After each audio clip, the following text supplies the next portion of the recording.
이스라엘 백성이 광야를 통과하면서 이제 가나안 땅에 가까이 와 있었습니다. 그러나 그러면서 저들은 이제 그 주변의 나라들과 그 족속들과 싸워서 계속해서 이기고, 그리고 여기 좀 모압 평지에 와 있는데, 여기서 25장에 저희들이 그 시딤에 머물렀다 그랬는데, 이것은 이제 가나안 땅 들어가기 바로 시작한 지점입니다. 이제 요단강 건너기 바로 그 전 지점인데, 거기에 머무르면서 여기서 저들이 모압 여자들과 음행을 했다고 그렇게 되어 있습니다. 이들이 음행을 한 것은 31장 16절에 보면, 보라, 이들이 발람의 꾀를 쫓아 이스라엘 자손으로 부올의 사건에 여호와 앞에 범죄케 하여 여호와의 회중의 연병이 일어나게 하였느니라. 이것이 그 발람의 계교였습니다. 그래서 그가 저주는 못했지만 아마 그 저주 그 사건이 끝난 다음에 이제 이러한 계교를 짜가지고, 그래서 저들이 모압 여자들과 음행을 해서 함께 제사에 참여하고 먹고, 2절에 보면 그 신들에게 절했다. 그 여자들이 그 신들에게 제사할 때 백성을 청하며 백성이 먹고 그들의 신들에게 절하고. 원래 이들은 싸울 대상은 아니었어요. 하나님께서는 이들과 싸우지 말고 그냥 이제 지나갈 건데, 이 모압 백성들이 두려워해가지고 어떻게 하든지 저주하게 하려고 해서 이제 이방인 술사 발람을 통해서 저주케 했는데, 그는 저주하지 않았고, 그래서 그걸로 끝나나 싶었는데 알고 보니까 발람이 또 계교를 준 것입니다. 그래서 그들이 이렇게 싸우진 않고 대신 청해서 음식을 같이 먹고 교제하자. 그랬더니 저들이 함께 먹고 그들의 신에게 절했다는 것입니다. 그렇기 때문에 3절에 이스라엘이 바알 부올에게 부속됐다. 그것은 바알을 얘기하는 것입니다. 특별히 바알 부올이라는 것은 우리 3장 28절에 나오는 것처럼 발락이 발람을 인도하여 광야가 내려다 보이는 부올 산 꼭대기에 이르니, 그래서 아마 그 부올의 바알이다 이렇게 생각하면 되겠어요. 그래서 결국 그들이 바알 신을 섬기게 된 것이다. 그에 따라서 우리 하나님께서 그래서 이스라엘에게 진노하셨고, 그 방법이 무엇인가 하면 그 백성의 두령을 태양을 향해서 목매어 달라 그렇게 얘기했어요. 그러면 진노가 떠날 것이다. 그래서 모세가 이스라엘 사사들에게 이르되 각기 관할하는 자 중에 바알 부올에게 부속한 사람들, 그들과 함께 참여해서 그렇게 우상 숭배하고 절하고 음행했던 그런 자들을 죽이라 그렇게 얘기한 것입니다. 발람이 이방인 술사 발람이 우리 지난 시간에 살펴본 것처럼 욕심 때문에 그런 실패했다면, 지금 이스라엘은 음행과 우상 숭배로 또 실패하고 있습니다. 이스라엘이나 모압이나 또 발람이나 별 차이가 없습니다. 이방인들이야 몰라서 그랬다 손치더라도 이스라엘은 이렇게 하면 안 되죠. 저들은 하나님을 알고 있어요. 더나 하나님은 언약을 지켜서 신실하게 이제 가나안 땅까지 인도하시고, 이방인 술사 발람의 입에서조차 저주를 못하도록 그렇게 하셨는데, 이에 비해서 이스라엘은 너무나 쉽게 유혹에 빠져서 우상 숭배하는 모습을 볼 수 있습니다. 더구나 지금은 큰 과업을 목전에 두고 있는 때 아닙니까? 시딤에 머물렀다는 것은 이제 들어가야 돼. 가나안 약속이 있다. 그런데 어떻게 여기서 하나님의 그러한 은혜를 얻고 그렇게 축복을 받고 그렇게 인도함을 받았는 이스라엘 민족이 하필 그것도 광야도 아니고 이제 다 아주 굉장히 중요한 전투를 앞두고 여기서 그들은 하나님에 대해서 배역하고 하나님에 대해서 아주 신의 없이 그렇게 행동을 하는가? 어떻게 생각하세요? 이것이 이제 바로 인간이라는 거예요. 인간. 인간의 그 됨됨이가 바로 그것입니다. 인간의 근본 모습이 바로 이것입니다. 여러분, 이것이 인간이에요. 성경은 자꾸 강조하기를 인간이 이렇게 사는 거예요. 인간은 하나님의 많은 은혜를 받고도 대항하고 하나님 많은 정말 돌봄을 하나님으로부터 돌봄을 받아도 배역하는 것, 그게 인간입니다. 이게 근본 모습이에요. 의리요 별로 없습니다. 인간은 아주 야비해요. 항상 자기 중심이고, 심지어 이렇게 돌보시는 하나님조차도 거부할 수 있는 그런 거예요. 그렇기 때문에 우리 이 시간에 다시 한번 우리 자신의 마음을 좀 단속해야 되는데, 우리 자신을 믿어서는 안 돼요. 우리는 매일매일 이런 죄된 자신과 끝까지 싸워야 됩니다. 그래서 우리는 우리 자신이 이러한 원래 성향이 있는 우리 자신을 가지고 신앙생활을 한단 말이에요. 좀 좋은 성품을 갖고 있고 좀 좋은 인간성을 갖고 있는 나를 가지고 내가 신앙생활하면 얼마나 좋겠습니까? 의리가 있고 말이죠. 예?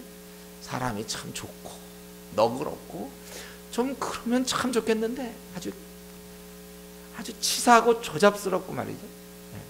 배신 잘 하는 그러한 나를 데리고 내가 신앙생활 한다는, 여러분, 우리 어떻게 이런 우리인지 모르겠어요. 우리는 이러한 사람들, 아주 좀 대먹지 않고 하여튼 배신하고 속이고 음란하고 그렇게 하나님 광야에서 인도해 줬건만, 이제 여기서 또 하나님을 쉽게 저버리는 아주 신의가 없는 그러한 나를 가지고 나를 이끌고 지금 우리가 하나님께 나가야 된다는 거예요. 그렇기 때문에 저와 여러분, 우리는 매일매일 이러한 나를 이 말씀으로 눌러놔야 되고 기도로 눌러놔야 됩니다. 우리는 매일매일 기도 생활을 놓쳐서 안 돼요. 매일매일 말씀의 그 영향을 받지 않아서 안 됩니다. 매일매일 우리는 말씀의 영향을 받아야 돼요. 매일매일 우리는 기도로서 나의 이 그 맹수와 같은 나를 항상 묶어놔야 돼요. 아무리 우리 지나가다가 있잖아요, 그 개 같은 거 있잖아요. 개 아주 그 싸나운 개라도 딱 주인이 이렇게 줄을 묶어서 딱 잡고 있으면 그러면 조금 안심해요. 그거 반경 대충 지나서 가면 괜찮아요. 그러나 그게 풀려 있을 때 위험한 거예요. 매일매일요. 우리는 그런 사나운 개를 묶는 것처럼 사나운 나를 매일 말씀으로 조여야 합니다. 매일매일 기도 생활로, 매일매일 말씀 생활로 이걸 나를 갖다가 조여놔야 돼요. 그래 내가 활동하지 않죠. 이거 하루라도 우리가 방심하고 이렇게 기도 생활, 말씀 생활 하지 않고 콰이트 타임 빼먹고, 우리 이제 제가 어제 우리 형제자매가 얘기해 보니까 콰이트 타임을 제대로 꾸준히 못하는 사람들이 있어요. 그러면 콰이트 타임 안 할 때 하나님 앞에 먼저 내 자신을 헌신하고, 하루가 시작될 때 내가 하나님께 기도하고 하나님께 내가 콰이트 타임하고 개인 예배를 드리고 내 자신을 드리고 오늘 하루를 승리하게 해달라고 그렇게 의뢰함 없이 하루를 시작하는 때, 그럼 분명히 실패하는 것입니다. 그렇지 않아도 우리가 힘든 우리인데, 내가 만약에 그렇게 말씀과 기도로 나를 갖다가 제어해 놓지 않는다면 우리는 실패하게 돼. 그 인간이 이들은 우리보다 훨씬 더 하나님을 경험한 사람, 직접 경험한 사람들이. 그러나 이렇게 쉽게 넘어지는, 그것도 지금 씨띠임 바로 거기서, 보통 때도 아니고 이제 가나안 땅 이제 들어서 전쟁 치러야 되는 그런 아주 중요한 순간에 이들은 하나님을 떠나는, 그것이 우리 인간인 줄 알고 저와 여러분 항상 그 인간이나 우리나 다를 바 없어요. 다만 우리는 나를 얽매이게 할 수 있는 말씀과 기도가 있다는 거, 그걸 늘 매일매일 써먹어야 하는 것입니다. 이제 그에 대해서 이들이 잘못됐을 때 그 책임을 우리 하나님께서는 모두 다 이렇게 하지 않고 특별히 두 영을 잡으라고 그랬잖아요. 지도자를 잡아라. 이 지도자는 그만큼 책임 있는 거예요. 우리 모두는 지금 한국교회의 지도자가 되려고 합니다. 우리 작게는 주은혜교회 다 조장들이 될 것입니다. 이제 여러분들 다 조장들이 될 수밖에 없어요. 계속 우리 수많은 영혼들을 계속 구원할 거면 좀 조장 준비하셔야 돼요, 여러분들. 그러나 이미 또 조장된 사람들, 그만큼 또 우리 교회에서 직분을 맡은 사람, 그만큼 책임이 있는 거예요. 아니 우리가 어쩌면 한국 교계를 만약에 앞으로 책임진다면 저와 여러분 다 그러한 이 시대의 지도자로서의 책임이 있는 것입니다. 그래서 같은 잘못을 해도 지도자는 더 큰 책임을 묻게 되는 거죠. 그래서 함부로 사실은 목회하려고 하지 마세요. 그럼 함부로 신학교 가려고 하지 마십시오. 지금도 위험한데, 지금도 나름대로 지도자인데 거기다 또 신학교까지 가서 또 여러분 지도자 되려고 그러세요. 정말 이거 많이 생각하고 많이 결심하고 그러고서 이 길 들어서야 돼요. 정말 사람 누가 이게 신학교 간다 그러면 제가 별로 찬성한 적이 별로 없습니다. 이 일이 영광스러운 일이지만 굉장히 두려운 일이에요. 우리 만약에 결국 그들이 잘못했지만 두령을 잡으라고 그랬어요. 물론 거기에 아마 참여된 사람들이 있겠죠. 우리는 이런 면에서 내가 누구를 조금이라도 섬긴다면 섬기는 자의 그런 연약함을 바라볼 때 그것이 일단은 내 책임이다. 항상 성경의 원리는 그거예요. 우리로 하여금 이미 빛과 소금을 우리에게 만들었고 우리를 세상의 빛이라고 얘기한 이상 내가 섬기는 사람, 내가 가까이 있는 사람, 내가 영향을 줄 수 있는 사람 중에 연약한 자가 있다면 그것은 내 책임입니다. 한국교회의 연약함 우리 책임이에요. 이 책임을 가지셔서 여러분 기도 생활하셔야 되고 여러분 전도해야 되고 사람들을 권면해야 되고, 왜냐하면 우리는 지도자이기 때문에 그렇습니다. 이 직분을 스스로 포기하지 마십시오. 이것의 이 한국교회의 이런 문제를 깨닫는 자들은 그게 바로 지도자. 한국교회가 연약하다는 것을 알고 있는 자들은 지도자들입니다. 지도자들은 그만큼 책임이 있는 거예요. 그래서 이스라엘이 결국 실패하게 된 것은 가만 보니까 그 유혹이거든요. 그의 그러한 괴계에 의해서, 발람의 괴계에 의해서 이들이 실패하게 된 것입니다. 그들은 군사적으로는 잘 무장되었고 또 실제로 그 승리를 얻지 않았습니까? 거기 보면 시온과 옥이라든가 해서 계속 승리를 얻어서 두려워서 모압이 지금 이방인 수사를 불러서 저주케 하려고 했던 것이고, 그래서 그들은 군사적으로는 승리를 얻었지만 근데 이런 영적인 무장의 실패함으로 말미암아 전쟁 때보다 훨씬 많은 자들이 죽게 되는 거예요. 24,000명이 전쟁 때 이렇게 죽지 않았어요. 24,000명이 죽는 것입니다. 이거 우리 이러한 싸움이 우리에게 계속되고 있다는 사실을 여러분 알고 있죠. 우리의 영적 싸움은요, 나를 박해하는 주위 사람에 대해서는 우리 이길 수 있습니다. 우리 예를 들면 공안이다. 우리나라도 예를 들면 공안이 있다. 그런 사람들 때문에 우리가 한번 신앙생활 그만두거나 이러지 않아요. 또 가족이 핍박한다? 그래도 이겨낼 수 있어요. 그래서 우리의 영적 싸움은 나를 박해하는 주변에 있는 사람이 아니고 바로 나를 유혹하는 친구, 나의 고등학교 동창, 내 그 친구, 회사 동료, 상하 관계에서 바로 나를 유혹하는 그 주위 사람의 꾀임이라는 거예요. 그 정도는 되지 않겠는가. 세상 쾌락이 세상에서 인정받으려 함이 내가 안일함을 앞으로 뭔가를 얻고자 함 때문에 그것 때문에 결국 내가 거기에 얽매이게 되는 것입니다. 우리는 이러한 꾀임들, 나를 유혹해 하는 것들에 대해서 단호히 결별해야 돼요. 제가 카투사 군생활 할 때 보면 밖에서 신앙생활 좀 했던 사람들이 그 논산에서는 막 열심히 기도하고 그러더라고요. 막 성경도 그 바쁜 중에는 어떡하든지 교회 나가고 그러는데 이제 카투사가 돼서 편해지니까 그때 이제 미군이 이제 같이 어디 가자, 놀자, 또 카투사끼리는 거기에는 다 넘어져. 그래서 교회 안 나와요. 그 논산 때 얻어 터질 때는 교회 나오는데 편할 때는 교회 안 나와요. 이게 교훈입니다. 우리의 영적 싸움은, 우리가 싸워야 할 싸움은 이 조용히 찾아오는 것들이에요. 보통 잔잔히 찾아오는 유혹이지 막 그 불칼을 들고 말이죠, 막 그러는 게 아니에요. 그런 거 오히려 막 집에서 막 반대하고 막 이러는 거 믿지 못하게 하고 때리고, 그건 맞으면 돼요. 맞으면서 정신 차려, 오히려 졸지도 없어요. 그런 건 되는데 조용히 찾아오는 친구가 야 오늘 하루만큼은 놀자, 친구들이 꼭 이렇게 예배 드려야 되냐, 좀 이렇게 하자. 이제 거기에 잔잔히 찾아오는 유혹에 지는 거야 항상. 이제 이스라엘이 이렇게 그래서 많은 사람이 죽게 되는데, 근데 또 한 가지 희한한 일이 있죠. 6절부터 9절까지. 지금 이스라엘 자손의 온 회중이 회막문에서 울 때 너무 막 이제 제가 보니까 이제 이것 때문에 많이 죽게 되고 그 전염병이 돌았던 것 같아요.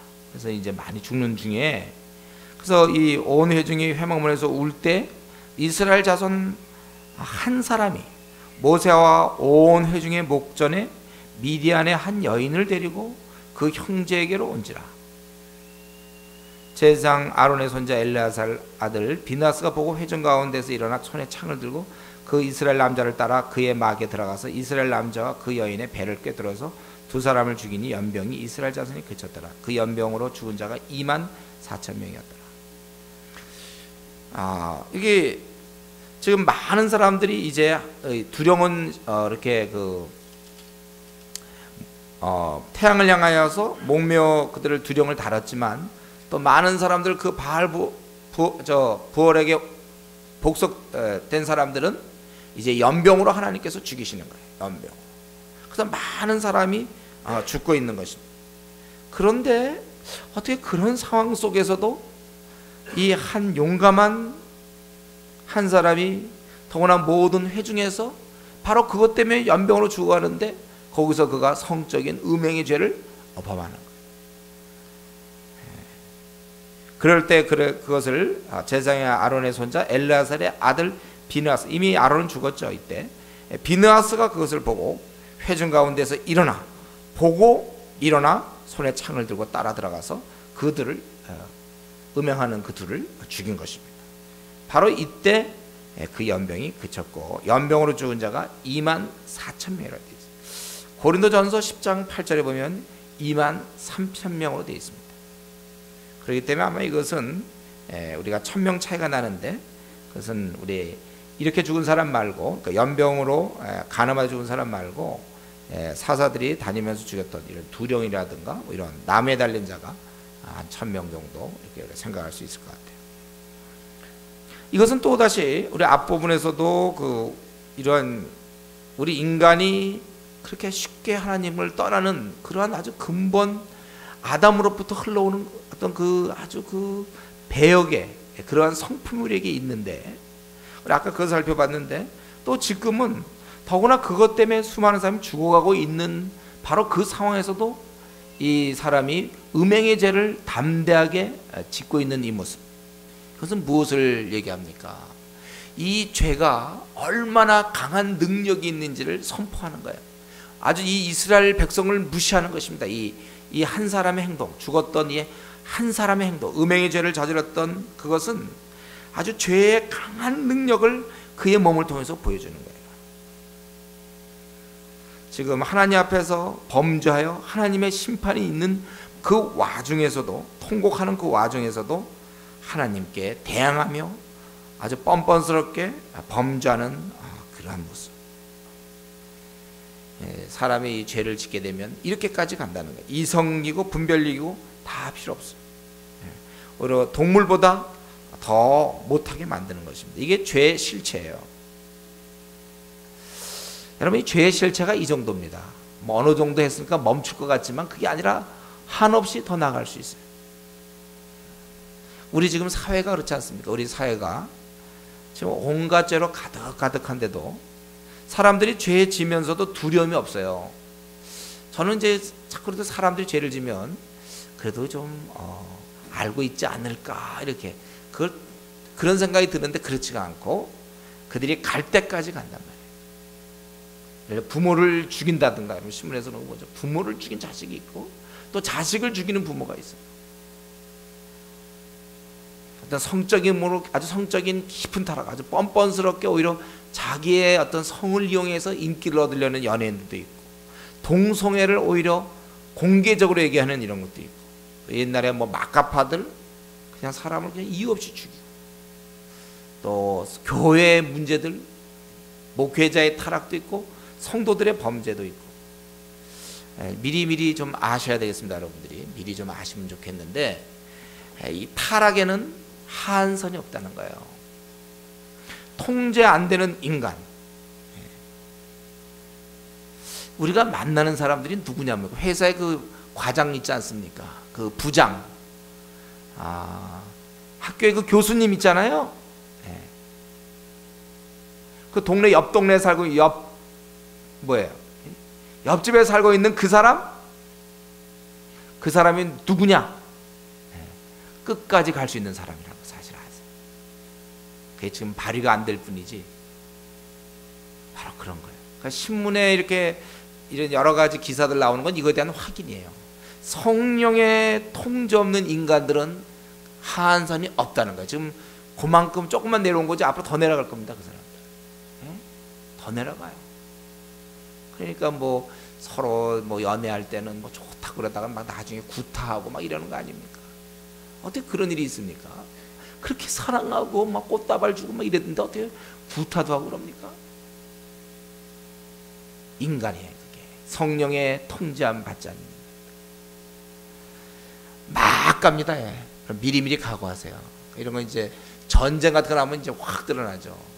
이런 거는 평소에는 잘 모르는데 군대 같은 데 가서 훈련 받을 때 저희 그때 제가 이게 지옥이구나 그거 알았어요. 정말 사람들의 이 타락엔 한선이 없어요. 미리미리 여러분 각오하세요. 아니 그 사람 그럴 수가 있나 이런 얘기 제발 그런 얘기 하지 마세요. 성령의 통제함을 받지 않는 부모도 그럴 수 있고 성령의 통제함을 받지 않는 자식도 그렇습니다. 성령의 통제함을 받지 않는 남편이 그럴 수 있고 성령의 통제함을 받지 않는 아내가 그럴 수 있다는 거예요. 얼마든지 갑니다. 이렇게 지금도 이 남자 괜찮아. 이 사람 막 가는 거야. 그냥 울든 말든 연병이 파지든 괜찮아. 우리는 미리미리 각오하세요. 여러분이 우리가 지금 살고 있는 이 사회 세상 크게 둘로 나눠져 있는가는 하나님을 섬겨서 통제안 받는 사람과 성령의 통제함 하나님을 섬기지 않는 그냥 막 가는 사람들. 그러니까 우리 뭐 신문에 났던 마카파가 무슨 그 사람과 그걸 보면서 아니 이럴 수가 있는가 하는 사람과는 사실은 차이가 없어요. 아직 드러나지 않았을 뿐이죠.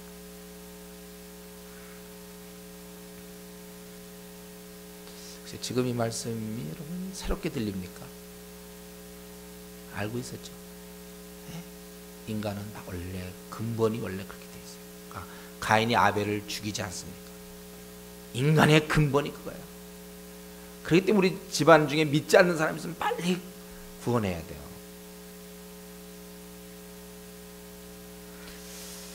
그런데 동시에 이런 중에서도 비느하스 같은 인물이 있지 않습니까? 그는 땅에 살고 있지만 하나님의 그런 관점을 갖고 있고 하나님의 마음을 갖고 있다는 거예요. 그러다 저들의 그 불의한 그 패악함을 보고 그 안에서 아주 의로운 분노가 일어나서 쫓아가서 죽일 수밖에 없었다는 거예요.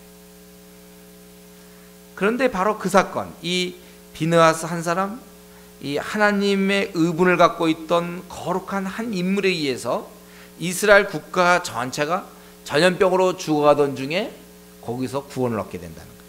여러분 그 사스가 그랬대요. 사스. 이번에 제가 중국 가서 얘기 드리니까 이번에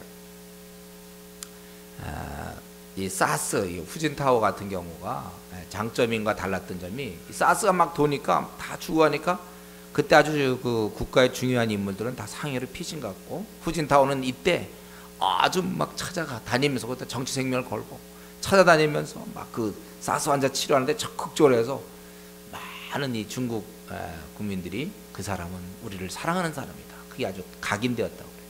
오히려 사스가 그를 정치에 아주 그런 대모험을 한 건데 사실 사스가 계속 돌 때 뭐 대안이 없어요. 그걸 뭐 어떻게 할 수가 없지 않습니까, 여러분들? 뭐 우리나라는 그게 이게 정말 이거 아주 심각하게 막 돌 때는 어떻게 대안이 없는 거예요. 지금 이스라엘 국가 전체가 지금 이것 때문에 어마어마하게 죽어가는 중인데 이들을 살렸던 것은 신앙이에요. 하나님의 마음을 품었던 한 인물에 의해서 무려 24,000명이 이런 거 보면 이제 숫자가 중요하지 않다는 걸 알 수 있죠. 하나님 앞에 범죄하면 숫자 같은 거 필요 없어요. 이렇게 많은 사람이라 할지라도 이 한 사람이 하나님 마음 이렇게 준비된 한 인물이 하나님의 그 의로운 분노를 품고 어떻게 이럴 수가 있는가? 바로 그것 때문에 이스라엘 국가 전체가 전염병으로 죽어가다가 구원을 받는 것입니다. 우리가 이제 이런 인물이 돼야 됩니다. 우리 이 시대가 지금 얼마나 엉망인가에 대해서 좀 분해야 돼요. 이 분한 사람들은 기도하게 돼 있어요, 여러분들. 분한 사람은 어떻게든 이걸 해결하려고 한단 말이죠. 세상이 어두울수록 하나님 마음에 드는 그 한 사람이 내가 돼야 되겠다고 결심하십시오. 다른 사람이 어떻게 살든지 관계없어요. 요즘 다 그렇게 삽니다. 요즘 뭐 다 대충 뭐 직장생활, 학교생활 뭐 다 그렇게 살죠. 뭐 신앙생활도 그렇게 하고, 다른 사람이 신앙생활을 어떻게 하든지 관계없어요. 또 우리 주은혜 교회 다른 사람이 신앙생활을 어떻게 하든지, 뭐 보니까 리더들도 대충 그 정도, 조장도 한 그 정도 열심, 나도 한 그 정도. 여러분 그렇게 기준 세우지 마세요. 하나님 앞에 여기 수가 아무리 뭐 많아도 다 그렇게 분위에 가도 24,000명이 얼마나 많은 사람입니까? 그 많은 사람들이 그렇게 범죄하고 그렇게 가더라도 그렇게 안 사는 거예요. 다른 사람은 어떻게 살든지 내가 정말 이 시대에 한 사람이 될 것을 결심하십시오. 지금 우리가 바로 그러한 사람이 돼야 돼. 지금 이 비느하스의 의분을 우리가 품어야 합니다. 지금 우리 한국교회 성도들은 계속 줄어들고 있지 않습니까? 400만 명 줄어들었어요, 10년 사이에. 지금 무속인은 아까 우리 기도할 때도 뭐 목회자들이 10만 명 이러지만 무속인은 50만 명이라고요. 1000만 명이 넘는 우리 불교 신자가 이 땅에 있습니다. 카톨릭은 계속 증가하고 있어요. 저들의 구원관이 희미하고, 그냥 아무나 믿어도 된다고 얘기하는 사람들도 있고, 추경부터 그런 얘기하고 있는데, 이 카톨릭 같은 데가 증가하고 있단 말이에요. 구원에 대해서 예수 그리스도만이 유일한 길이라고 그러는데 그 다른 얘기를 하고 있는 이런 카톨릭의 증가라는 거예요. 청소년에 의해 걷잡을 수 없는 타락, 통일교는 대학을 짓고 많은 방법으로 사람들을 끌어들이고, 지금 많은 우리 한국 교회는 건축 때문에 그저 항상 거기 붙잡혀가지고 항상 이 자체 내에 그냥 모든 재정이 쓰여지고, 항상 자체에 영혼에 대한 것보다는 이 외형에 신경 쓰고 있는 이러한 모습들, 성도와 목회자 간의 괴리감이 느껴지고 서로 한 마음이 안 되고, 성도끼리 또 싸우고, 여전도에 내에서도 아무개 권소 아무개 집사 또 이렇게 하고,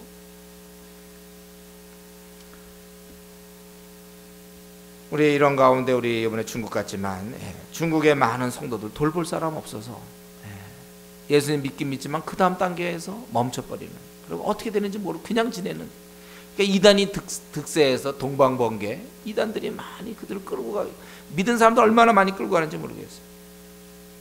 우리 아시아만 보더라도 모슬렘이 9억 1천만이라고 그랬죠. 그에 비해서 우리 크리스찬들은 2억 한 4, 5천만 될까요? 오히려 힌두교인은 8억 1천쯤 되는데 한 3분의 1, 힌두교인의 한 3분의 1밖에 안 되고, 우리 아시아는 그나마 중국이 7천만 뭐 1억 잡으니까 이렇게 되지. 깜깜 4억 한 5천, 4억 2천에서 5천 그게 넘는 불교인들이 있고, 제일 밑바닥에 기독교인. 아시아가 지금 이러고 있는데, 이런데 우리가 어떻게 안일하게 있을 수 있습니까? 여러분 항상 눈물을 흘리며 깨어 근신하여 기도할 수밖에 없어요. 정말 하나님, 우리가 이렇게 지금 코너에 몰려 있습니다. 우리나라가 좀 잘 나가는 듯 하더니 어느새 줄어들어서 400만이 빠져나가고 중고등부 절반이 돼버리고, 요즘 교회들 전도하지 아니하고 다 자기 먹고 사는 일에 바쁘고 말이죠. 기도하는 인물들 없고 말이죠.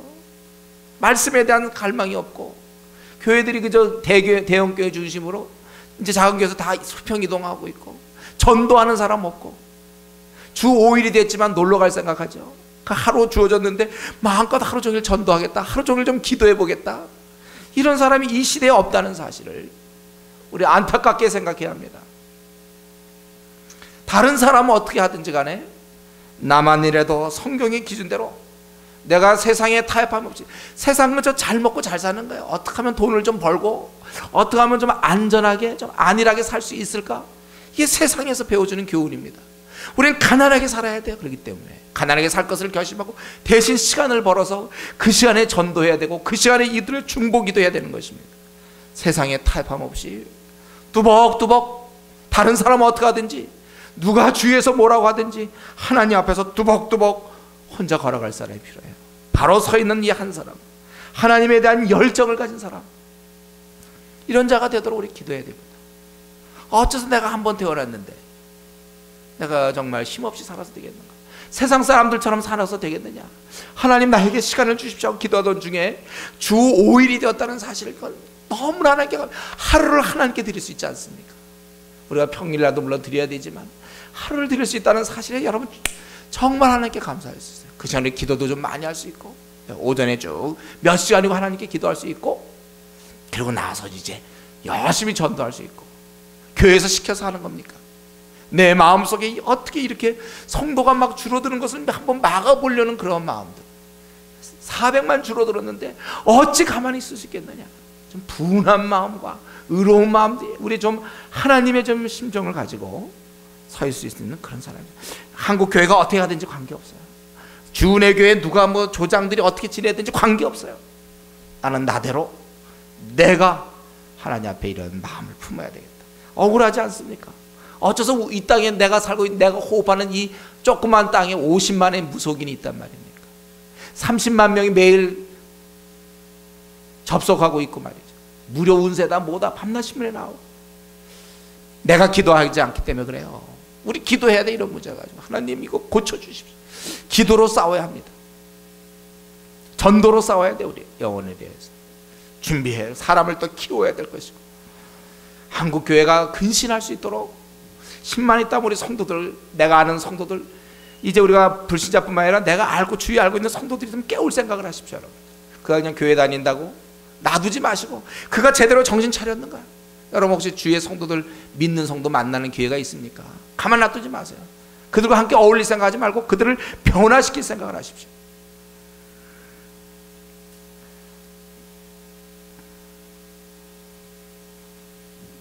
우리 같은 민족인데 같이 지냈지만 두령 중 그 지도자 중에 이렇게 타락한 자가 있고 또 이렇게 하나님의 질투를 가진 자가 있다는 사실. 교회 공동체도 마찬가지예요. 같이 교회를 다녀도 아무런 의식 없이 예배만 꼬박꼬박 참석하고 아무런 생각 없이 그런 사람이 있고 정말 이러한 문제를 보면서 어떻게 하든지 하나님의 나라를 확장시켜 보려는 열정을 가진 자가 있다는 것입니다. 그렇기 때문에 우리가 이 교회 공동체도 마찬가지로 여러분 성도나 혹은 목회자를 보면서 뭐 이렇게 우리가 실망할 거 없어요. 그 사람의 직위나 그 사람이 뭘 갖다든가 그런 사람 뭐 교회 연륜 이런 것 때문에 여러분 실망하지 마세요. 여기도 이 사람도 두령 중에 한 사람이었지만 소용없어요. 중요한 것은 정말 그가 하나님 앞에 그런 열정을 가진 사람입니다. 그래서 여러분들이 신앙생활 할 때 절대로 교회 어떤 직분이나 교회 어떤 뭘 일을 한다 이런 거 가지고 그 사람 바라보다가 목회자다 실망해요. 주님만 바라보고 주님 바라보고 이런 것 때문에 낙심할 거 없습니다. 그죠? 주님 바라보면서 우리 각자 신앙생활 하세요. 그럼 내가 그 한 사람이 되어야 되겠다. 그래서 내가 태어난 거구나. 그래 그 한 사람이 되도록 마음에 가져야 한 그런 울분을 가져야 돼. 내 한 사람이. 그저 요즘 주말 되면은 요즘 신문을 보면 참 안타까운 게 주말 되면 이제 여행들 다니니까 뭐 그가 오는 곳에다가 교회를 져서 예배드리게 만들자 뭐 이런 것들을 계획 세우고 있어요. 큰 교회에서 그 재정. 요즘 어떻게 해야 돼? 주말 되면 이렇게 가족과 함께 놀러 갈 생각들만 한다. 아니 이렇게 우리나라가 이렇게 되었는데 이렇게 지금 기독교가 밀리고 있는데 이렇게 불신자들이 많은데 어떻게 그렇게 한가하게 가족들과 놀 생각합니까? 가족을 설계는 돌보라고 그랬어요. 그러나 어떻게 그렇게 항상 놀 생각 그 시간을 빼서 전도하고 기도해야 되지 않습니까? 한국교회 지금 많은 성도들이요 그 노는 사람 중에 많은 성도들이 논다니까요. 우리가 이 비느하스의 그런 마음, 이 의분, 이 시대를 바라보면서 어떻게 이렇게 무속인들이 많고 어떻게 이렇게 될 수 있는가? 교회가 이렇게 줄어드는가? 청소년이 어떻게 이렇게 절반으로 줄어드는가? 아주 분한 마음을 가지셔야 되나? 너무 억울해. 왜 아시아에 어째서 기독교가 제일 꼴찌냔 말이에요. 어째서 그 모슬렘이 우리보다 3배, 4배 이렇게 증가하고 있는가? 우리 좀 이 분한 마음을 품는 사람이 누굽니까? 여러분 이 시간 누가 분한 마음을 품고 있습니까? 이 말씀 들으면서 나는 정말 억울하다고 생각하는 사람 누굽니까? 잠이 잘 안 오는 사람 누굽니까? 이 시대를 바라보면서 좀 억울해. 한국교회 이렇게 된 거 억울해. 왜 이렇게 잘 나가다가 1000만까지 갔다가 어째서 지금 400만이 빠져나갑니까? 분한 마음이 들어야 돼. 그동안 목회자들 뭐 했는지 모르겠어요. 직분자들 뭐 했는지 모르겠어요. 교회에서 영혼들 구원하고 열심히 기도하고 그랬어야 되는데, 한국교회 보면 그냥 다 교회 안에서 에너지 뺏기고 있어요. 밖으로 안 나가.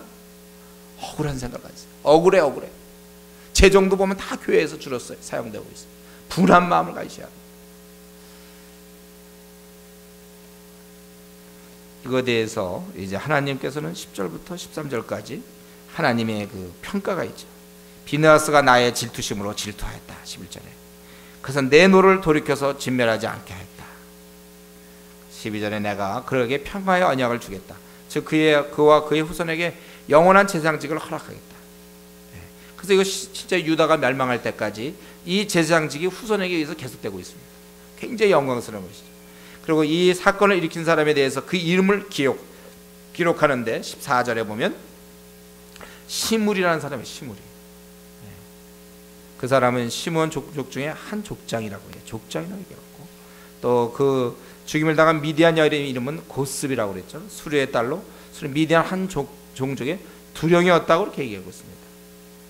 그래서 이제 16절에 원래 미디안을 우리가 성경에서 보면 미디안은 치지 않는 거였지만은 이제 그를 치라고 얘기하고 있어요. 미디안이 이제 너희가 박해하고 그를 쳐라. 16절 18절.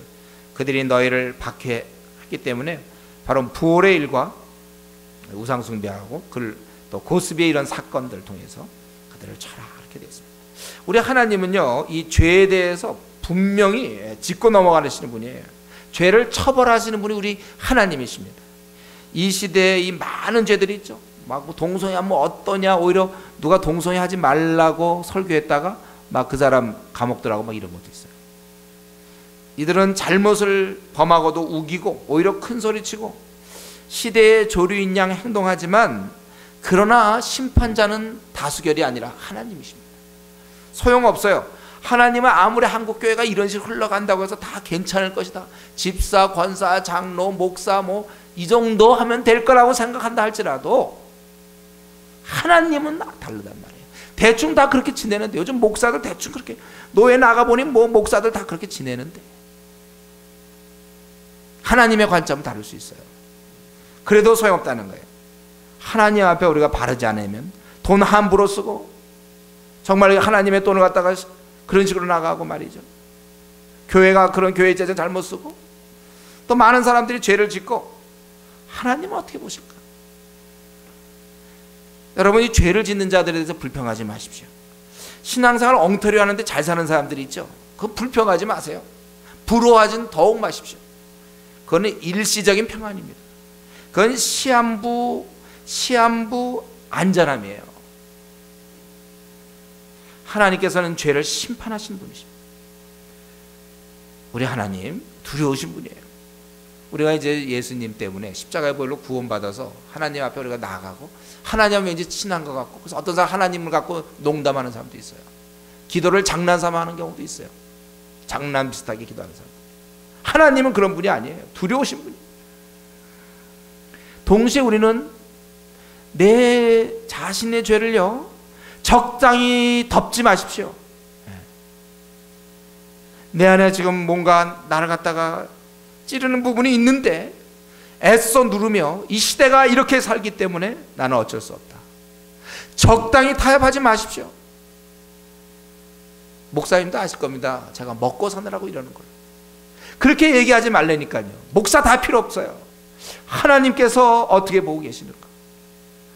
우리 교회 뭐 대충 이래도 뭐 그래도 내가 조장이고, 또 내가 대충 이래도 내가 부조장이며, 내가 그래도 교회 직분 맡고 내가 이렇게 지내는데, 주은혜 교회도 비교 대상이 되면 안 됩니다. 하나님 앞에서 내가 지금 이렇게 사는 게 바른가? 심판날 주님께서 지금 내 삶에 대해서 물어보실 때 바릅니다라고 얘기할 수 있다면 그건 돼요. 그러나 이게 아니라면 빨리 고쳐야죠. 오늘이라도 고쳐야죠. 왜 이것을 죄질 끌고 있습니까? 무엇 때문에 그렇게 합니까? 내가 잘못된 것은 바로 고쳐야 돼요. 그것이 그동안 체면이 있는데, 내가 그동안 해왔는데, 그동안 내가 옳다고 주장하면서 이렇게 해왔는데, 그러면 고치려면 내 자존심이 좀 우습잖아. 하나님 앞에서 하나님을 조롱합니까, 여러분? 하나님 앞에서 우리가 살아가는데 내가 잘못된 게 있으면 고쳐야지 왜 그걸 놔둡니까? 그렇게 살아도 되는 겁니까, 우리가?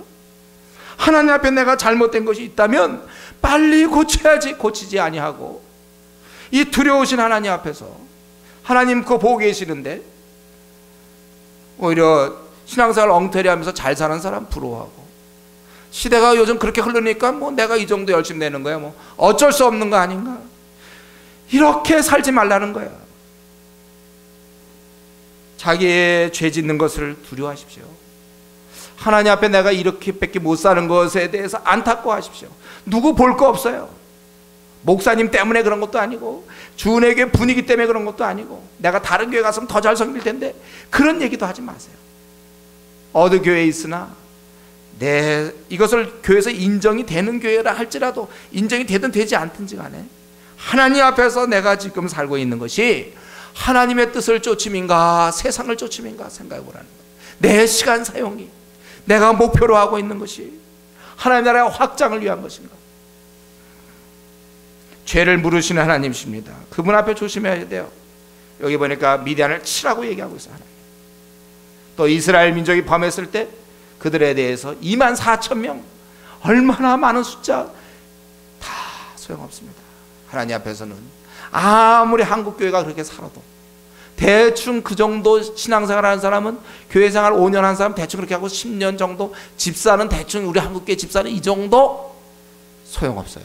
초대교회 집사가 돼야죠. 목숨 내놓고 순교하던 사람들. 중국 가서 무엇을 보았습니까? 중국에 박해받는 이 성도들이 저 북경 가서 우리 2년 전에도 한번 가봤지만 그들 정말 감옥 들어가면서 공부하고 있어요. 우리가 중요한 것은 사람들의 이런 어떤 시대의 분위기와 그것이 아니라 하나님께서 나를 어떻게 보실까를 생각해요. 여러분에게 그 26장으로 넘어가기 전에 한 가지만 더 말씀드린다면 여기 하나님께서는 비느하스가 그렇게 했을 때 비느하스의 그러한 것을 다 보고 계시면서 이제 그의 그 행위에 대해서 칭찬하고 있는 거 아닙니까? 상을 주시는 거예요. 비느하스의 그런 행동과 심지어는 그의 동기, 마음의 동기를 다 보고 알고 계시는 하나님이시라는 거예요. 여러분 우리는 그것을 성경에 너무 자명하게 우리는 성경을 조금만 읽어도 그걸 알 수 있거든요. 하나님께서 우리의 모든 나의 일거수일투족 나의 24시간을 보고 계시다는 사실을 우리 이것을 성경을 통해서 분명히 알고 있는데 왜 이런 사실을 기억하지 못한 채 살아가는 듯한 그런 모습을 보이는지 모르겠어요. 참 안타까워요. 하나님이 나를 다 알고 있다니까요. 내 삶을요 오늘 지낸 것도 다 알고 있어요. 분초 내가 있었던 거 다 알고 있으면 내 마음의 생각을 하나님 다 읽고 계시다는 사실을 여러분 아셔야 돼요. 내 삶은 투명하게 드러났어요. 다 내 마음의 동기도 다 드러났습니다. 왜 우리가 이거 뻔히 알면서도 이걸 알면서도 이렇게 무디게 살고 있습니까? 지금 내 생활이 하나님 볼 때 드러났을 때 정말 칭찬받을 만한 삶입니까? 만약 그게 아니라면 그 어떤 부분인지 빨리 고쳐야 될 거 아닙니까? 한가하게 내가 무슨 게임하고 있으면 그런 건 하나님 앞에 바르겠습니까? 그럼 고치면 돼요. 그런 거. 그저 안일하게 성경 대신 텔레비전이나 보고 있는 그런 모습 하나님 보고 계실 거 아닙니까? 내가 텔레비전 보고 있을 때 성경 보고 있을 때 하나님이 나의 모습을 보고 있다니까요. 내가 기도하는 모습이라든가 내가 정말 사람들과 관계에서 내 동기 내가 주님 섬기는 동기 내가 이번에 중국 갈 때 내 마음의 동기 갔다 와서의 내 삶 하나님이 중심을 다 보고 계신다는 사실 내가 중국을 가든 가지 않든 그 동기를 보고 이거 알고 계세요. 이거 다 알고 계시는데 이상하게 우리는 자꾸 그 알고 계시는데 그 사실을 자꾸 그냥 애써 잊어버렸는지 지금 제가 이 설교하는 거 하나님이 알고 계시며 여러분들이 이 자리에 있는 거 다 알고 계시단 말이에요. 하나님 내 삶을 다 알고 있어요. 우리끼리 말을 어떻게 주고받든지 간에 내 생활을 그분이 다 안다는 사실, 내 마음의 동기도 다 파악하고 계시다는 사실, 이러면서는 무디만 돼. 우리 이전에 청교도들은요, 이것에서 굉장히 이면에서 예민했어요. 그래서 그 네덜란드 같은 데는 창문을 크게 만들었잖아요. 봐라 이거. 하나님 앞에 떳떳한데 인간들 보기에 뭐가 떳떳한지 알 거예요. 우리가 하나님을 못 보기 때문에, 그러니까 내가 하나님을 못 보니까 그분이 나를 못 보는 것처럼 생각하십니까? 그래서 우리 혼자 있을 때, 뭐 책에도 그런 거 있던데, 혼자 있을 때 당신은 어떤 사람입니까? 우리가 하나님을 의식하는데 그게 무슨 의미가 있습니까? 혼자. 우리는 하나님을 못 보기 때문에 하나님도 우리를 못 볼 것이라는 혹시 막연한 생각에 속고 있지 않습니까? 절대로 아닙니다. 하나님은 내 생 전체를 들여다보고 있어요. 그래서 제가 그 둘러대지 말라고 그랬죠. 자꾸 둘러대서 나를 속일 수는 있고 주위 사람한테 그냥 잘 보일 수는 있지만, 하나님은 오히려 그 가만히 있지 둘러대는 것까지 플러스해서 하나님한테 부끄럽다니까요. 둘러대지 마세요, 여러분들. 우리 신앙생활에 있어서 자기가 열심을 내지 못하던가 뭐 이런 거 할 때 둘러대지 말라니까요.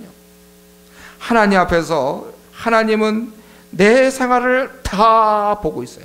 아니, 그것보다 오히려 내 마음의 동기까지도 보고 있다는 거예요. 다 내 생각을 다 알고 있습니다. 그렇기 때문에 우리가 하나님 앞에 제대로 살아야 돼요. 비느하스가 이랬던 행동, 그 가서 창 갖고 와서 이렇게 가서 찔러 죽였던 거, 이걸 다 보고 있으면 왜 그랬는가 동기를 알고 있단 말이에요. 우리가 저희 원투원 할 때 제일 먼저 나고 시편 139편 1절에서 4절에 뭡니까? 다시 한번 기억해 보세요. 여호와여, 주께서 나를 감찰하시고 아셨나이다. 주께서 나의 앉고 일어섬을 하시며 멀리서도 나의 생각을 분간한다는데, 통촉하시며 나의 길과 눕는 것을 감찰하시며 나의 모든 행위를 익히 아시오니 여호와여, 내 혀의 말을 알지 못하는 것이 하나도 없으시다. 혹시 내가 무슨 어떤 고향 무슨 어떤 사투리를 씁니까? 그 사투리 억양도 알고 있단 말이에요. 이번에 중국 가서 혹시 막 그냥 영어로 헤맸습니까? 그거 알고 계세요. 내 혀의 말을 알지 못한 게 없답니다. 하나님 앞에 내 혀가 간교하지 않도록 진실을 얘기하는 혀가 되도록 내 시간이 그래야 되고 내 삶이 그래야 된다. 내 동기가 어떠한지, 내가 교회에 열심을 내는 것도 혹은 내가 열심을 내지 않는 것도 그 동기가 어떠한지 하나님이 아세요. 내가 기도하는 것도, 내가 성경을 연구하는 것도, 직분을 맡은 것도 혹은 직분을 맡지 않은 것도 하나님께서 그 동기를 보고 계신다는 사실. 한마디로 얘기해서 내 삶 태어나면서부터 죽을 때까지 끝까지 그분이 다 보고 계세요. 지금도 보고 계십니다, 여러분. 보고 계세요. 저는 그래서 이전에 한 만화를 제가 그렸는데, 그림을 잘 못 그리지만 그 만화를 이렇게 어떻게 그렸냐면, 제 머리 위에서부터 이렇게 그 생각을 제가 했어요. 이렇게 어떤 유리 같은 거, 유리라고 그러면 될지 몰라요. 이렇게 쭉 이제 안 깨지는 유리, 그 유리가 쭉 이렇게 있고, 거기에 이제 하나님이 계시고 모세도 있고 우리 먼저 간 성도들은 다 그 위에서 나를 내다보는 거예요. 나는 그러니까 지금 이렇게 있지만 사실은 요 유리 같은 게 쫙 있어서 지금 하나님과 뭐 모세 또 아론 뭐 비느하스 다 나를 보고 있어요. 지금 사실입니다. 이거 허다한 증인들이 보고 있어요. 내 삶을 보고 있단 말이에요. 나 혼자지만 수천 명이랑 같이 있는 거예요. 그러니까 뭐 내 골방에 들어서 나는 혼자입니다가 아니고 그냥 수천 명이 함께 있어요. 같이 있어. 내 삶을 보고 있다니까. 이게 굉장히 우리에게 좀 옛날 우리 신앙의 청교도들은 그런 신앙. 하나님 앞에서. 그래서 코람데오라는 게 있죠. 하나님 앞에서 살아. 내가 항상 하나님 앞에서 살아. 내가 일을 할 때나 내가 기도 생활하든 뭐 말씀을 하든 전도하든 직장 생활하거나 학교 생활하거나 가정 생활이나 항상 하나님께서 처음부터 끝까지 그분이 다 보고 계신다는 사실을 우리가 잊어서는 안 됩니다. 그렇게 따질 때 내가 지금처럼 살아도 괜찮은지를 생각하시고, 만약 거기서 내가 하나님 앞에 부끄러운 것이 있다면 빨리빨리 체크해 갖고 고치세요. 이 시간에 한번 자신을 점검해 보십시오. 그분이 늘 나를 보고 계심을 깊이 좀 인식 좀 하세요. 그러냐, 이 생활에 바쁘다 보면 하나님 나를 보고 있다는 생각을, 시험을 보면 보고 있다고 동그라미 치죠. 하나님 우리가 보고 있다 아니면 보고 있지 않다. 시험 한 번 다 보고 있다고 동그라미 치지만 내 생활에서는 어떠냐. 그러니까 우리가 사람을 속일 수도 있어요. 왜냐하면 하나님 보고 있다고 생각하지 않으니까, 보고 있다고 생각하니까 때로는 자기 부모를 속일 수도 있고, 자식을 속일 수도 있고, 친구를 속일 수도 있고, 목사를 속일 수도 있고, 핑계댈 수 있고, 둘러댈 수 있단 말이에요. 하나님 보시면 이렇게 둘러대지 못하죠. 하나님이 보고 있다. 이거 잊지 마십시오.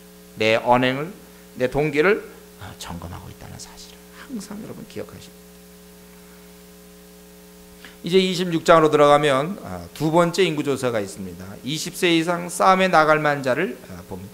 1장에서 우리가 이 민수기 1장에서는 애굽에서 나와서 시내산에서 인구조사했죠. 1장 1절에 보면 이제 가나안 땅에 들어갈 때 두 번째 실시하는 것입니다. 그래서 거기에 이제 그들이 모압 평지에서 이 인구조사를 시작하는데 5절에 보니까 5절부터 51절까지 각 지파와 가족의 수가 있습니다. 그 5절에 보면 5절부터 11절에 먼저 루벤이 나오는데, 루벤은 네 가족이에요. 네 가족. 하녹, 발로, 헤스론, 갈미. 이들은 네 가족이죠. 여기 보면은 저들의 1장에서는 저들은 46,500명이었는데 여기 43,730명으로 약 2,770명이 감소됐어요. 루벤은 좀 감소됐어요. 거기 보면 그 11절에 보면 그러나 고라의 아들들은 죽지 아니했더라. 고라가 반역했을 때 하나님께서 그들을 다 죽였는데 그 아들들은 거기에 참 반역에 가담치 않았어요. 고라의 반역에. 그래서 그들은 살아난 거예요. 요즘 우리 그 다락방 뭐 이런 데서 무슨 가게 흐르는 저주 뭐 이런 거 얘기하는데 그건 굉장히 비성경 잘못된 거예요. 여러분들 잘못된 이론 받아들이면 안 돼요. 아주 잘못된 이론입니다. 그런 게 어디 있습니까? 그 아버지가 잘못했지만 이들은 가담하지 않았기 때문에 죽지 않은 거야. 원래 가게 흐르는 걸로 따지면 죽어야지 부모가 잘못했어. 그렇게 돼 있잖아요. 성경 원리가 그렇지 않습니다. 그리고 이제 두 번째는 시므온인데 시므온에게는 다섯 가족이죠. 느무엘, 야민, 야긴, 세라, 사울 이렇게 가족 다섯 가족이고 저들은 이런데 시므온 가족은 특별해요. 1장에서는 그때 나왔을 때는 59,300명이었는데 지금 22,200명으로 37,000명이 감소됐습니다. 제일 많이 감소됐고 지금 종족 중에 제일 적어요. 시므온 종족. 갓은 7가족 스본, 하키, 스니, 오스니, 에릿, 아롯, 아렐리. 저들은 처음에 나올 때는 46,650명이었는데 지금 보니까 45,500명으로 5,150명이 감소했습니다. 그리고 이제 유다 20절에 보면 유다는 다섯 가족이에요. 셀라, 베레스, 세라인데 또 베레스에서 헤스론, 하물. 이들도 그러니까 그 때로는 그 아들이 또 같은 종족에 들어갈 수도 있어요. 다섯 가족이 돼서 74,600명에서 76,500명으로 1,900명이 증가합니다. 유다의 경우는.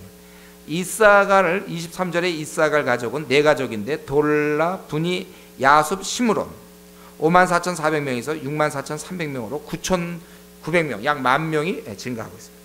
스불론은 세 가족이죠. 세렛, 엘론, 야레. 이들은 57,400명에서 65,500명으로 3,100명이 증가했고 그 다음에 28절에 요셉 중에 이제 문하세 자손은 8가족인데 그 마길, 길르앗, 이에셀, 헬렉, 아스리엘, 세겜, 스미다, 헤멜 32,200명에서 52,700명으로 25,500명이 증가했어요. 또 35절에 에브라임은 네 가족입니다. 스델라, 베겔, 다한, 에란 45,500명에서 32,500명으로 8,000명 감소했고 38절에 베냐민은 7가족 벨라, 아스벨, 아히람, 스부밤, 후밤, 아릇, 나아만 35,400명에서 45,600명으로 12,000명 증가했고요. 42절이 다는요 이상해요. 다는 딱 그냥 한 가족의 수함. 다는 수함. 그 62,700명에서 64,400명으로 1,700명이 이들이 증가했고 그 다음에 44절에 아셀 다섯 가족입니다. 임나, 이스위, 브리아, 헤벨, 말기엘 41,500명에서 53,400명으로 11,900명이 증가했고 48절에 납달리 네 가족이죠. 야셀, 군이, 예셀, 실렘 53,400명에서 45,400명으로 8,000명 감소했는데 그렇게 증가도 감소됐는데 결과적으로 보면 거의 비슷해요. 총 여기 보니까 60만 1,730명이었더라 이렇게. 우리 요거 잠깐 살펴보면요, 시므온의 경우가 제일 많이 줄어들었어요. 거기 시므온은 원래는 나올 때는 5만 9천 명, 거의 6만 명 갖고 왔는데 지금 보니까 2만 2,200명, 3만 7,100명이 감소됐습니다. 이거는 아마 창세기 49장에 나오는 그 시므온에 대한 저주, 야곱이 이렇게 시므온에 대한 저주, 그것에 이제 그런 약속 때문인지, 아니면 이번에 이 음행에 관련돼서 그 종족에서 가장 많이 여기에 가담되었는지 모르겠어요. 또 유다가 지금 이 중에 보면 7만이 넘는 사람이 유다밖에 없죠. 제일 많은 경우가 유다입니다. 76,500명. 혼자 이제 7만이 넘는 게 유다인데, 유다가 가장 많은 이유는 그 창세기의 그 약속, 그 번성한, 너희들 번성하면 그런 이유인 것 같아요. 여기 이런 많은 이름들이 나오는 것은요, 우리는 보면 오히려 이것 때문에 성경 읽다가 지루해하지만, 그러나 이 하나하나 이름이 요게 바로 가나안 땅에 입성할 수 있는 이 자격이 되는 거야. 이게 요 이름 하나하나가 가나안 땅에 들어가냐 못 들어가냐, 내가 어느 가족에 속해 있느냐가 결정적이라는 것이죠. 나는 그래서 뭐 헤스론 가족입니다, 셀라 가족입니다, 오스니 가족입니다, 세렛 가족입니다, 야긴 가족입니다, 이런 것들이 저들이 가나안 땅에 들어갈 수 있는 하나의 티켓이 되는 거예요. 그런 면에서 굉장히 중요한 목록들이죠. 여기에 우리는 뭐 그게 그거 같지만 이게 들어갑니다. 우리 이런 성경에서 이런 이름이 나올 때마다 다시 한번 우리 자신을 보게 돼요. 하나님 나라야, 우리가 나중에 들어갈 때 내 이름이 기록되어 있다는 사실. 여기는 가족의 이름으로 되어 있겠지만 내 이름이 기록돼서 우리 그거 갖고 들어가는 거예요. 하나님 앞에 이제 생명책에 내 이름이 기록돼서 이제 들어가는 거예요. 우리 이 생각할 때마다 늘 감사할 수 있어요. 짜증나고 힘들고 사업이 잘 안 되고 부도의 위험이 있고 또 성적이 잘 안 나오고 집안이 답답하고 어렵고 병들고 지쳤다 할지라도 내 이름이 생명책에 기록돼서 언젠가 이것은 하나의 그 꿈을, 사람이 잠을 자고 있다가 깨면 다 잊어버리는 것처럼 내 생의 이 살아옴을 잃어버리고 있고, 내가 그 나라에 놀랍게도 내 이름이 기록되어 있다. 박영도 기록되어 있다. 여러분 이름이 기록되어 있다. 큰 위로가 되죠. 짧은 세월 살아가면.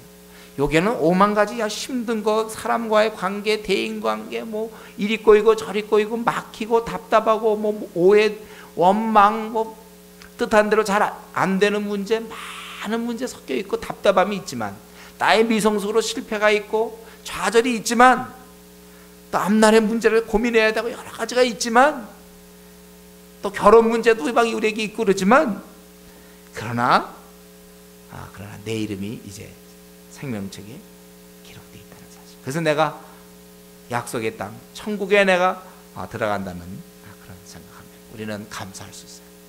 나그네 길 참 공고하시죠? 삶 자체가 참 힘들어요. 그러나 그 나라에 들어갈 수 있다. 이런 명단을 볼 때마다 이들은 가나안 땅에 들어간 거야. 이 명단에 의해서 이렇게 되는 거예요. 우리가 그 나라에 들어갈 거 생각하고 감사하세요. 그래서 우리 이 땅에 너무 욕심 부리지 않습니다. 이 땅에서 우리가 좀 초라하게 살면 어떻습니까? 내 이름이 생명책에 있어서 하늘나라 들어가야 돼. 좀 가난하게 살면 좀 어떻습니까? 이렇게 이들을 계수하고 그 다음에 52절부터 56절까지 하나님께서 모세에게 주신 지침은 명수대로 나눠줘라. 그냥 잘 본 사람 쪽 잘 나눠주는 게 아니고 그대로 살 수 있도록 명수대로 나눠주고, 그 땅은 제비 뽑아라. 여기 53절의 명수대로 53, 54절에 수 따라 나누고 땅을 제비 뽑으라는 거야. 아마 어떤 땅의 위치, 동서남북 어느 쪽에다 줄 것인지 그런 조건, 땅의 질에 따라 다르기 때문에 그거는 제비 뽑아서 불평을 없애도록. 제비 뽑는 게 참, 우리 이번에 중국 갈 때도 제비 뽑았잖아요. 저는 불평이 없자니까 뽑혔는데 뭐 이걸 만약에 목사가 이렇게 일전은 어디 가고 이전 막 불평이 많을 거예요. 근데 이번에 뭐 뽑았으니까 이 제비라는 건 그러면 좋은 것 같아요. 물론 우리가 완전히 성숙하다면 관계없죠. 그냥 아무렇게라도 막 와 할렐루야 그냥 가기만 하면 좋습니다. 이렇게 이제 그 단계까지는 아직 아닌 것 같아서 제가 제비 뽑자 그런 거예요. 막 우리가 너무 성숙하면요, 그냥 막 그냥 뽑을 것도 없이 막 아무데라도 그냥 할렐루야 하고 좋아하고 그럴 거예요. 이 제비를 뽑아서 불평이 없도록 그렇게 하는 것입니다. 그리고 이제 레위 종족들에 대해서 레위 지파는 거기 62절까지 보니까 거긴 게르손 고한 무라리 족속이고 그 가족인데 58절에 림니, 이건 게르손의 후손이죠. 고아 헤브론 고라는 고아 쪽이고 말리 무신으로 옛날에 했어요. 무라리의 자손들이 이렇게 돼서 그 총수는 62절에 있는 것처럼 23,000명이다. 근데 그 앞부분에서 이제 그 모세에 대한 족보가 나오죠. 그 요게벳은 레위의 딸이라는 것은 그 후손이라는 뜻이에요. 그가 아므람과 만나서 아론과 모세와 미디암을 낳게 됐다. 59절에 이렇게 되어 있습니다. 그리고서 이제 이 모든 것이 다 끝난 다음에 63절부터 65절까지 이 계수 중에 중요한 사실을 한 가지 언급하고 있죠. 뭡니까? 63절에 이는 모세와 제사장 엘레아살의 계수한 자라. 그들이 여리고 맞은편 요단가 모압 평지에서 이스라엘 자손을 계수한 중에는 모세와 제사장 아론이 시내 광야에서 계수한 이스라엘 자손은 한 사람도 들지 못했어요. 이걸 꼭 성경은 얘기하고 싶은 거예요. 이는 여호와께서 그들에게 대하여 말씀하시기를 그들이 반드시 광야에서 죽으리라 하셨습니다. 이러므로 여분네 아들 갈렙과 눈의 아들 여호수아 외에는 한 사람도 남지 아니하였더라. 요거를 알리고 싶어서 하나님께서 이제 처음에 시내산에서 계수했을 때 시내 광야에서 계수한 자손은 한 사람도 없어요. 여기 갈렙과 여호수아에는. 이거 기적 아닙니까? 40년을 거치면서 그때 20살 이상으로 계수된 자들은 다 죽었어요. 이 말은 뭡니까? 지금 여기에는 60세가 넘은 사람이 아무도 없다는 거예요. 지금 한 60만 명 넘어가는데 60세 이상은 아무도 없어요. 참 신기하더라고요. 우리 인생이 한 대략 그 당시 더 오래 살았다 치더라도 인생이 70, 강건한 80이라고 했다면 80까지 분포로 보면 60에서 그럼 60 이상 그 다음에 70 하면 4분의 1이란 말이죠. 80까지 볼 때 60 이상에서 80까지는 4분의 1이면 60만 중에 15만 명이 있어야 돼요. 원래는 15만 명이 원래 있어야 됩니다. 60세 이상. 근데 아무도 없다는 거예요. 60세 이상은. 이게 하나님의 기이하신 섭리죠. 하나님 그렇게 정하신 이상 그렇게 되는 거예요. 15만 명이 있어야 되지만 없어요. 오직 두 사람이 있는데 60세 넘은 사람들은 오직 갈렙과 여호수아. 어떻게 40년 지내면서 그렇게 된 거죠. 이것은 무엇을 의미합니까? 오늘 본문은 하나님은 생사를 마음대로 주장하시는 분이라는 거예요. 그리고 약속하신 것은 말씀하신 대로 반드시 지키시는 분이십니다. 정확하고 흐트러짐이 없어요. 그분은 통치자이십니다. 여러분, 우리가 보고 있는 이 말씀들이요, 우리가 보고 있는 이 하나님 말씀, 이거는 다 그대로 이루어지는 약속의 말씀입니다. 이 말씀은 그대로 되는 약속 덩어리의 이 말씀. 그렇기 때문에 우리가 이 말씀을 볼 때마다 여러분 더 지금보다 훨씬 더 경건한 자세로 말씀을 볼 때마다 아주 태도를 바르게 할 필요가 있습니다. 하나님이 하신 말씀이기 때문에 이거는 100% 되는 거예요. 뭐 대통령이 한 얘기는요 되는지 안 되는지 모르겠어요. 뭐 국회의원들이 최선을 다하겠습니다. 뭐 반드시 뭐 이루겠습니다. 우리가 반드시 자꾸 이런 얘기하면 더 안 되니까 저러나 그런 생각이 들어요. 그런 말들은 믿어도 아무리 그 권세가 있어도요, 아주 나폴레옹 말이 내 사전엔 불가능이란 없다. 그냥 권세 있을 때 그랬지만 완전히 그 불가능 투성이로 살다가 죽지 않았습니까? 그 믿을 거 없어요 그런 것들. 그러나 이 하나님 말씀은요, 여기 한 절 적혀져 있으면 이것은 세상이 두 쪽이라도 반드시 이루어지는 말씀들이 하나님입니다. 그럼 정말 이것을 우리가 옷깃을 열미고 더 말씀에 대해서 분명히 되는 것들이기 때문에 우리는 그런 약속 덩어리를 보고 있기 때문에 우리의 자세가 달라져야 됩니다. 말씀을 보는 자세가 달라져요. 말씀에 대해서 말씀은 그렇지만 뭐 나는 뭐 이렇게 생각한다. 말씀은 그렇지만 뭐 현실은 뭐 이렇지 않느냐. 이게 우리 한국교회에서 얼마나 많이 이루어지는 말인 줄 압니까? 자, 신대원 들어가서 심지어는 교수님조차도 그런 얘기를 들었다니까. 말씀은 그렇지만 뭐 현실은 뭐 이래죠. 어떻게 그렇습니까? 말씀이 그러면 그런 거예요. 우리가 큼직한 것들만 얘기한다면 뭡니까? 예수님 외에는 구원의 길이 없다. 저 카톨릭이나 저 불교나 저 많은 경우 구원 없어요. 그들. 분명히 천하의 다른 이름으로 구원 주지 않았다. 회개하고 주의 공로 의지하여 구원받게 되는 우리 이것을 분명히 이 큼직한 것들 우리 확실하게 믿어요. 지금 믿지 아니하는 자들 멸망에 처한다. 이것은 반드시 이루어지는 약속이에요. 무서운 말씀이에요, 여러분들. 그래서 믿으셔야 돼, 이걸로요. 우리 가족 중에 예수를 믿지 않는 사람이 있다면 그는 아무리 훌륭하다 할지라도 말씀에 의해서 영원한 멸망을 받게 되는 거예요.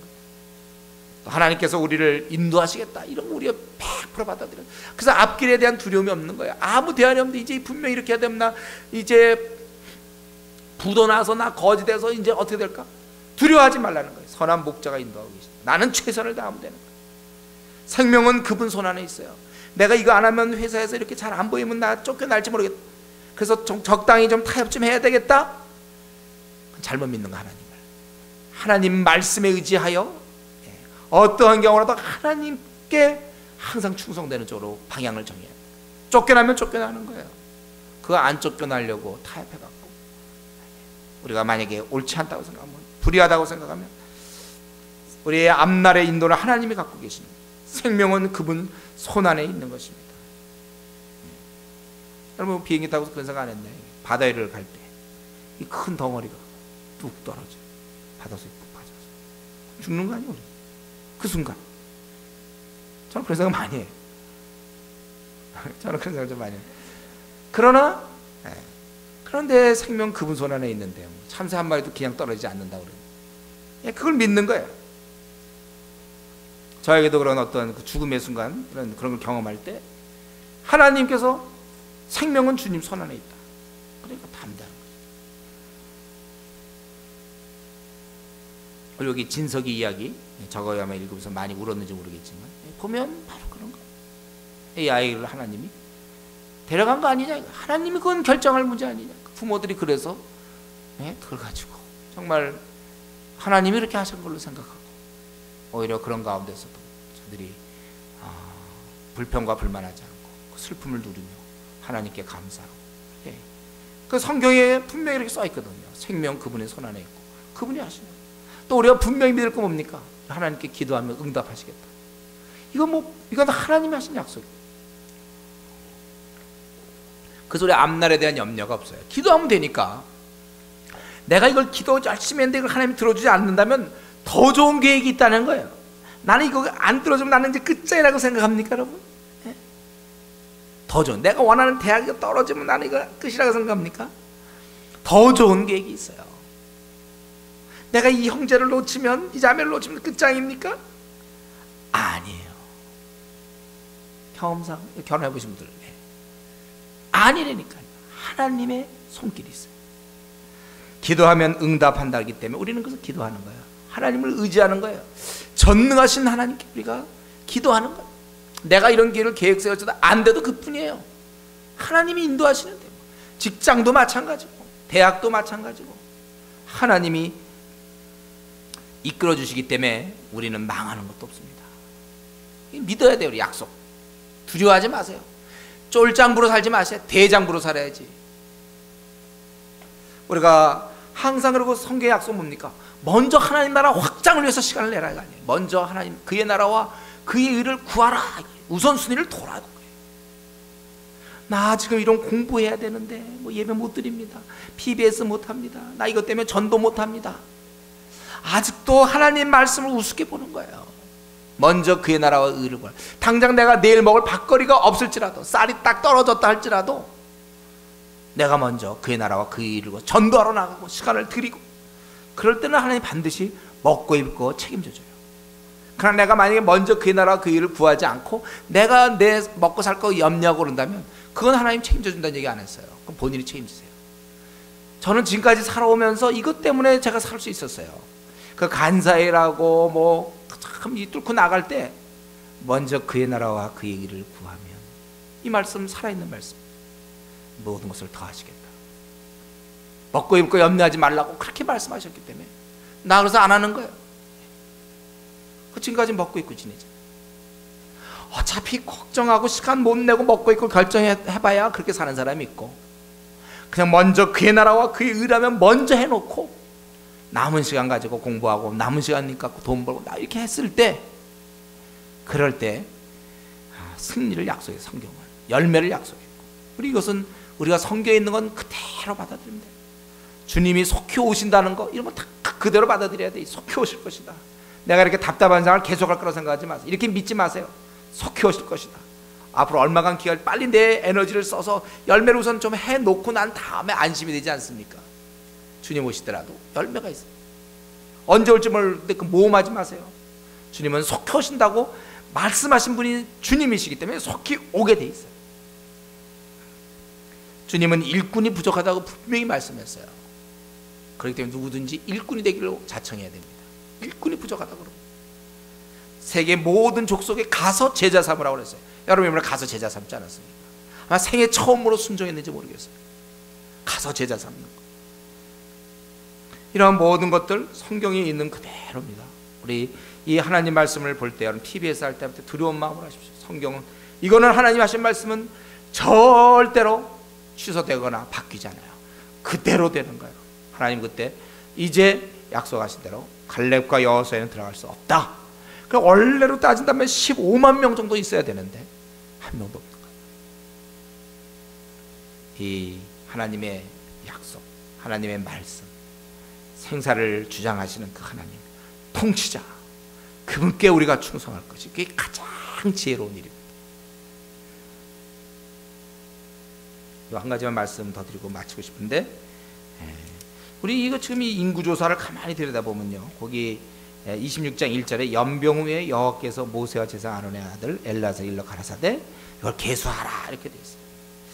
우리는 이 두 번째 인구조사를 통하여 다시 한번 이 하나님의 그런 마음을 우리가 생각할 수 있습니다. 참으로 이 신의가 없는 이스라엘 민족들, 배역하는 이스라엘 민족들, 형편없는 족속들, 그렇지만 하나님은 이들이 하는 대로 행동하는 대로 반응하지 않았다는 거예요. 오히려 자신의 그 성품에 따라서 한이 없이 그 자비로움과 궁휼하심의 풍성함에 따라서 약속하신 대로 저들과 너 가나안 땅에 들여보내겠다 약속하신 그대로 그렇게 저들을 이제 다시 가나안 땅에 들여보내려고 하나님께서 자신의 그 궁휼이 풍성하신 그 성품에 의해서 이들을 이러한 민족들을 또 끌고 계수하시고 가나안 땅에 들어갈 준비를 하고 계시는 것입니다. 우리가 이러면 그저 우리 하나님은 우리를 이렇게 대하고 있어요. 참 내 행동으로 볼 때 하나님은 참 나를 벌써 포기해야 됐지만 그러나 포기하지 아니하고 끝까지 나를 받고 계시는 그분. 그러면서 우리가 은혜로 사는 거예요. 하나님 앞에 나 같은 자를 지금까지 이끌어 주신 우리 하나님 은혜입니다. 그래서 우리가 감사함이 많아야 돼요. 내가 이렇게 사는 것 하나님의 크신 은혜다. 또 우리는 시간이 가면 갈수록 사람을 대할 때 그들의 행동을 넘어서 하나님의 이러한 사랑으로 이러한 마음을 배워서 그 사람이 나를 실망시키고 나를 참 마음을 아프게 하고 낙심되게 하고 답답하게 하더라 할지라도 끝까지 내 형제여 내 자매인 것을 기억하고 끝까지 품고 나아갈 수 있는 그러한 우리 성도 되기를 바랍니다. 같이 한번 우리 기도하겠습니다. 나에게 이번에 특별히 비느하스의 그러한 의분이 있는가? 우리 한국교회 또 전체적으로 지금 이런 말세 중에 말세 내가 정말 이러한 의분이 있는가? 우리 하나님 이 죄에 대해서 분명히 짚고 넘어가는 분이신데 또 하나님은 나의 모든 걸 보고 계시는데 내 생활 이렇게 살아도 되는 건지 그건 누가 뭐 자꾸 체크할 거 없어요. 본인이 알아요. 본인이 내가 이렇게 지금 깨어 근신하여 사는 삶 이것이 맞는지. 또 우리 하나님께서는 한번 약속하시면 반드시 지키시는 그러한 분이신데 우리 성경에 나와 있는 이 수많은 약속들 그대로 믿는 좀 신앙을 내가 가질 수 있도록 또 하나님의 이러한 크신 사랑을 그 은혜를 지금까지 경험했지만 앞으로 더 경험하기를 원하며 다른 사람도 그렇게 대하기를 원합니다. 같이 한번 통성으로 기도하겠습니다.